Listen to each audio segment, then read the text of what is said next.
पिछले वीडियो में हमारा मादा युग्म कोषबीज चल रहा था, जिसमें हमने अंडक यानी गुरु बीजाणु पढ़ने के बारे में देख रहे थे। फिर उसमें हमने देखा कि जो जायांग है उसके 3 भाग बताए थे। जायांग के 3 भाग में सबसे पहला बताया था कि एक भाग इसका अंडाशय होता है, दूसरा इसका भाग वर्तिका होती है, तीसरा इसका जो भाग होता है वो वर्तिकाग्र होता है। 3 भागों में हमने उसके बारे में देखा। अब हम बीजांड की संरचना देखते हैं, यानी गुरु बीजाणुधानी की स्ट्रक्चर कैसी होती है। तो आवर्तबीजी जो पादप होते हैं उनके अंदर एक गोलाकार संरचना पाई जाती है। आवर्तबीजी पादपों में एक गोलाकार संरचना पाई जाती है। ये गोलाकार जो संरचना होती है उसी को बीजांड कहते हैं। ये जो बीजांड है यह बीजांड अंडाशय में होता है और इसी बीजांड से बीज का निर्माण होता है। तो ये जो बीजांड है इसकी स्ट्रक्चर देखेंगे तो बीजांड की संरचना के कितने भाग है। एक भाग है इसका बीजांड काय, एक भाग है इसका बीजांड काय, दूसरा भाग ले रहे हैं इसका अध्यावरण।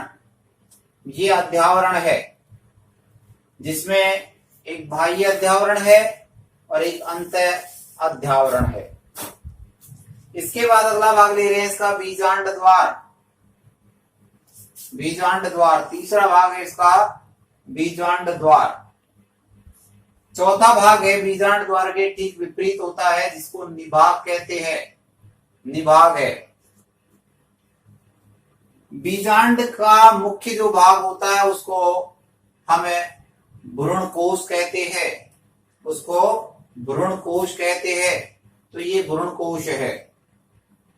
इसी भ्रूण कोश में अंड कोशिका, सहायक कोशिका, प्रतिमुखी कोशिका, ध्रुवीय केंद्रक ये सब पाए जाते हैं। इसके बाद अगला भाग है इसका बीजांड व्रंत और लास्ट भाग है इसका नाभिका, हाइला। इस प्रकार से इसका हम 7 भागों में इसका वर्णन करते हैं, इसकी स्ट्रक्चर को देखते हैं।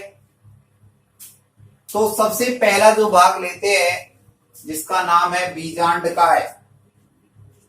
ये जो बीजांड काय है ये वाला, ये मृदूत की कोशिकाओं से मिलकर बना होता है।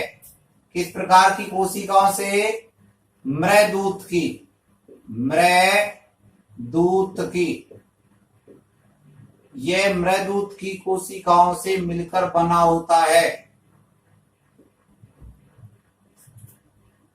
मृदूत की कोशिका से मिलकर के बीजांड काय बना होता है और ये बीजांड काय जो होता है वो अध्यावरणों के द्वारा घिरा रहता है। ये जो बीजांड काय है ये वाला, ये किसके द्वारा घिरा हुआ है? अध्यावरण के द्वारा घिरा हुआ है। तो ये जो बीजांड काय है ये क्या कार्य करता है? ये कार्य करता है, इसका उपयोग होता है पोषण के लिए। जो बीजांड काय है इसका उपयोग होता है किसके लिए? पोषण के लिए उपयोग होता है इसका, पोषण के लिए उपयोग होता है। तो ये इसका पहला भाग हो गया बीजांड काय। तो बीजांड काय में हमको ये देखना है कि जो बीजांड काय है मृदूत की कोशिकाओं से मिलकर के बना होता है, अध्यावरणों के द्वारा घिरा रहता है और पोषण के लिए आवश्यक होता है। ये बात इसमें देखना है। दूसरा भाग आ जाता है अध्यावरण। दूसरा भाग है इसका अध्यावरण, ये वाला भाग, ये अध्यावरण है। बीजांड का बाह्य जो आवरण होता है, ये बीजांड है, ये इसके ऊपर बाह्य आवरण है। ये बाहर का ऊपर का जो बीजांड का जो आवरण होता है उसी को अध्यावरण कहते हैं, अर्थात बीजांड के ऊपर पाया जाने वाला आवरण बीजांड के ऊपर पाए जाने वाले आवरण को क्या कहते हैं? अध्यावरण कहते हैं। यही अध्यावरण बीजांड को सुरक्षा प्रदान करता है, अर्थात एक प्रकार का उसके लिए संरक्षी आवरण है, एक प्रकार का संरक्षण की आवरण है। जब निषेचन हो जाता है तो निषेचन के बाद में यही आवरण बीज चोल बनाता है। बीज चोल का निर्माण करता है। क्या बनाता है? ये बीज चोल बनाता है। अध्यावरणों की संख्या यदि 2 है तो ऐसे बीजांड को हम कहते हैं द्विव अध्यावरणी। द्विव अध्यावरणी।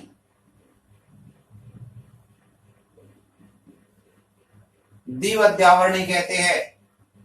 यदि अध्यावरणों की संख्या कितनी है? 2 है। यदि अध्यावरणों की संख्या 2 है तो उसे कहते हैं द्विव अध्यावरणी। यदि अध्यावरणों की संख्या 1 है तो उसको कहते हैं एक अध्यावरणी। उसको कहते हैं एक अध्यावरणी।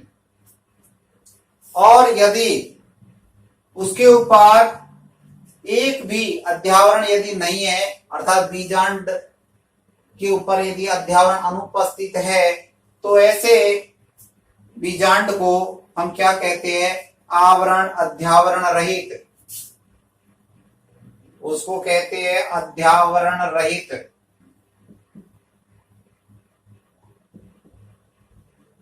उसको कहते हैं अध्यावरण रहित। तो इस प्रकार से हमने देखा कि यदि अध्यावरणों की संख्या 2 है, यदि अध्यावरणों की संख्या 2 है तो इसको बोलते हैं द्विव अध्यावरणी। यदि अध्यावरणों की संख्या 1 है तो उसको एक अध्यावरणी कहते हैं, और यदि अध्यावरण यदि अनुपस्थित है तो उसको अध्यावरण रहित बोला जाता है। इस प्रकार से ये अध्यावरणों की संख्या के आधार पर हमने इसको बांटा था। अब जो अध्यावरण है, ये बीजांड काय का जो बाहरी आवरण है, बीजांड काय, ये बीजांड काय है, इस बीजांड काय का जो बाहरी आवरण है इसको बाह्य अध्यावरण कहते हैं, और बीजांड काय का जो आंतरिक आवरण है जिसको अंत्य अध्यावरण कहते हैं, उसको क्या कहते हैं? अंत्य अध्यावरण के नाम से जाना जाता है। तो ये हो गया अध्यावरण। नंबर 3 लेते हैं जिसको कहते हैं बीजांड द्वार। ये वाला जो स्ट्रक्चर में की जो संरचना है इसी को बीजांड द्वार कहते हैं। अर्थात ये बीजांड का ऊपर का सिरा है। बीजांड के ऊपरी सिरे पर एक छिद्रनुमा संरचना पाई जाती है। बीजांड के ऊपरी सिरे पर एक छिद्रनुमा संरचना पाई जाती है। इस छिद्रनुमा संरचना को बीजांड द्वार कहते हैं। इसी को क्या कहते हैं? बीजांड द्वार कहते हैं। इसी बीजांड द्वार से होकर के निषेचन के समय पराग नली इसमें प्रवेश करती है। निषेचन के समय पराग नली इसी बीजांड द्वार से प्रवेश करती है अंदर। तो ये हो गया बीजांड द्वार। अर्थात बीजांड का जो ऊपर का सिरा है उस पर एक छिद्र के समान संरचना पाई जाती है। ये छिद्र के समान जो संरचना होती है उसको बीजांड द्वार कहते हैं। निषेचन के समय इसी बीजांड द्वार के द्वारा पराग नली अंदर प्रवेश करती है। तो इस प्रकार से ये कार्य हुआ। तो यहाँ पर जो अध्यावरण है वो अध्यावरण और सब जगह पाया जाएगा, लेकिन बीजांड द्वार पर नहीं होगा। अर्थात बीजांड द्वार पर अध्यावरण नहीं पाया जाता है। तो ये बीजांड द्वार हुआ। उसके बाद चौथा भाग देखते हैं, उसको निभाग कहते हैं। निभाग, ये वाला जो भाग दिखाई दे रहा है उसको क्या कहते हैं? हम निभाग कहते हैं।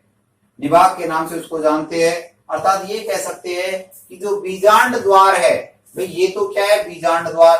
बीजांड द्वार जो होता है ये तो ऊपरी सिरे पर छिद्र के समान संरचना होती है, लेकिन जो निभाग है ये कहाँ होती है? उसका जो आधारीय भाग है, उसका जो आधारीय भाग है उस आधारीय भाग पर ये पाया जाता है। अर्थात बीजांड द्वार तो कहाँ है? इसके ऊपरी सिरे पर है, लेकिन जो आधारी जो भाग है वो कौन सा होता है? निभाग होता है। अर्थात हम ये कह सकते हैं कि बीजांड द्वार के जो विपरीत भाग है उसी को क्या कहते हैं? हम निभाग के नाम से जानते हैं। पांचवा भाग आ जाता है इसका, जो जिसको कहते हैं भ्रूण कोश। पांचवा भाग कौन सा है? भ्रूण कोश है। ये जो भ्रूण कोश है ये बीजांड की संरचना का मुख्य भाग है। अर्थात बीजांड की संरचना के मुख्य भाग का नाम क्या है? ये है, ये वाला, जिसको क्या कहते हैं? भ्रूण कोश कहते हैं। ये जो भ्रूण कोश है इसमें निम्न संरचना पाई जाती है। कौन कौन सी संरचना पाई जाती है? सबसे पहले बीजांड द्वार की ओर जो 3 कोशिका दिखाई दे रही है इसमें, 1 2 और 3, ये 3 कोशिका होती है बीजांड द्वार की ओर। इनमें से जो नाशपति के आकार की जो कोशिका है मध्य में, ये वाली, ये नाशपति के आकार की कोशिका है, इसको अंड कोशिका कहते हैं। तो ये कौन सी कोशिका हो गई? ये अंड कोशिका है। अंड कोशिका के दोनों और पार्श्व भागों में, एक ये और एक ये पार्श्व भागों में उपस्थित है, इनको कहते हैं सहायक कोशिका। क्या कहते हैं इनको? सहायक कोशिका कहते हैं। इसके ठीक ऊपर विपरीत सिरे पर यहां पर 3 कोशिका दिखाई दे रही है, 1 2 और 3, ये 3 कोशिका है। इन तीनों कोशिकाओं को प्रतिमुखी कोशिका कहते हैं। और मध्य में जो होती है वो द्वितीय केंद्रक होता है, अर्थात ध्रुवीय केंद्रक कहते हैं। इसमें 2 ध्रुवीय केंद्रक पाए जाते हैं। तो इस प्रकार से हमने देखा कि जो भ्रूण कोश है इसमें कुल कितनी कोशिका हो गई है? 1 2 3 4 5 6 और 7 तो कोशिका होती है। केंद्रक कितने हो गए? 1 2 3 4 5, 2 है इसमें, ध्यान रखना इसमें 2 है इस वाली में। तो 1 2 3 4 5 6 7 8, तो 8 केंद्रक होते हैं और 7 कोशिका होती है। किसमें? भ्रूण कोश में होती है। तो ये अच्छी तरह समझने की बात है कि ये 7 कोशिकीय होता है और 8 केंद्र की संरचना होती है। वही क्या होता है? भ्रूण कोश होता है।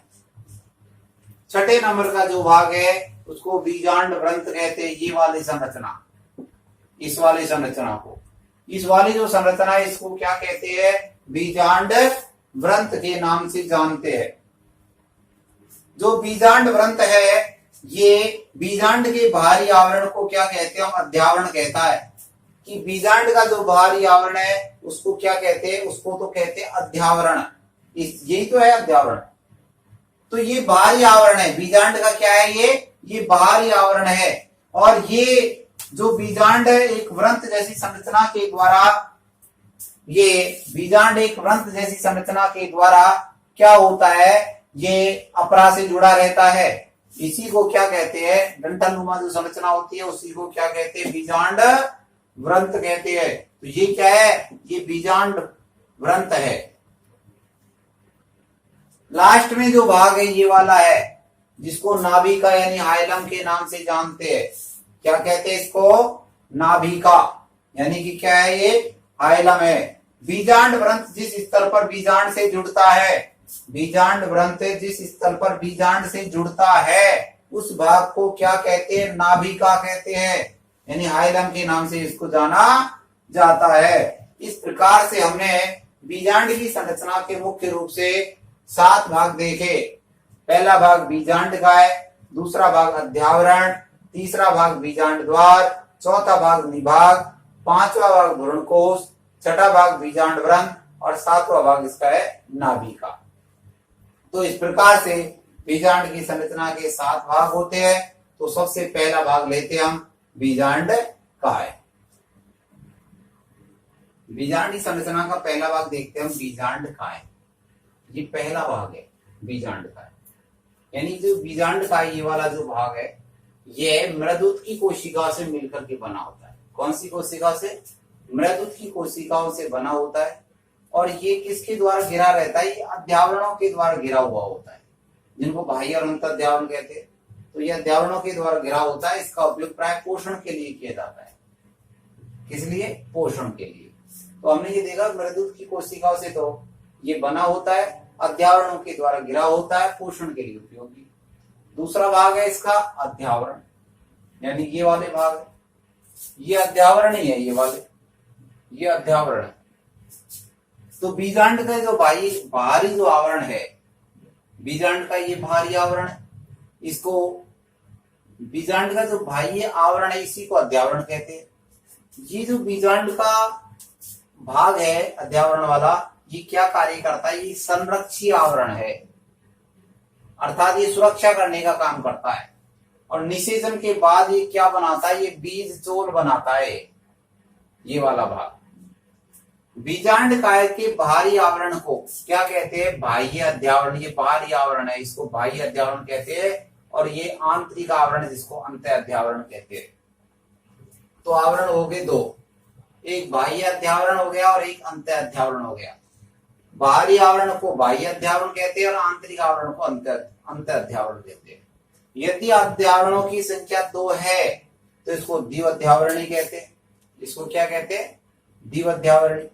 यदि अध्यावरण की संख्या 1 है तो उसको एक अध्यावरणी कहते हैं, उसको एक अध्यावरणी कहते हैं, एक।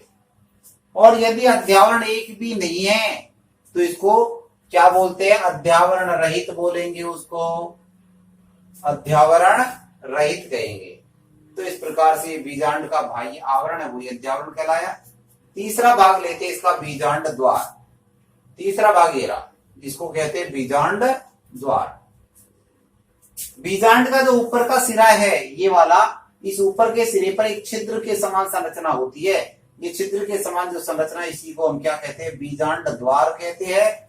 बीजांड द्वार को छोड़ करके अध्यावरण बीजांड के पूरे भाग पर होता है।